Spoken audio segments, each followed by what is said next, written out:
আমার বুক ভার হয় কতদিন। আমার একাকিত্ব আমাকে কুরে কুরে খায় হুটহাট। ঠায় দাঁড়িয়ে থাকি, তবু যেন ভীষণ নড়বড়ে। উপরের কঠিন স্তর শরীরকে দমাতে পারলেও মনটা ভেঙে খান খান। আমি সঙ্গ চাই, ভীষণভাবে সঙ্গ। একা এ পথ চলা সম্ভব হলেও দিন শেষে আমার একাকিত্বই আমাকে নাজেহাল করে ফেলে। দম বন্ধ ঠেকে, বুকে ব্যথা হয়, আর যেন পেরে উঠি না। এই বিচিত্র দুনিয়ায় একাকিত্বই শ্রেয়।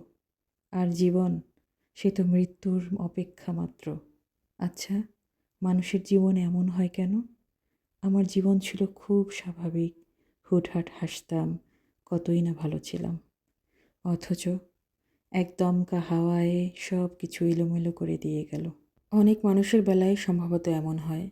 আমি জানি না সবার বেলায় হয় কি না, তবে আমার হয়েছে। এ এক ভিন্ন রকম অসুখ, দম বন্ধ হবার জোগাড়। আচ্ছা, আপনারও কি মাঝে মাঝে এমন হয়? একা থাকতে মন চায়, পৃথিবী থেকে পালাতে মন চায়, মানুষের থেকে দূরে হারিয়ে যেতে মন চায়। আমার কিন্তু প্রায়শই হয়। মাঝরাতে ঘুম ভেঙে যাওয়া, প্রচণ্ড পিপাসা পাওয়া, বুক ধড়ফড় করা, রাতের বাকি অংশে জেগে থাকা, ভোর রাতে আবার অবচেতন হওয়া। কি এক অদ্ভুত খেলা চলে জীবনের সাথে। আমি নিজেই মাঝে মাঝে অবাক হয়ে যাই। ঘুম বলতে দুঃস্বপ্নটাই শ্রেয়। স্বপ্নের কোনো আগামাথা নেই। সকালে উঠি সব ভুলে যেতে হয়।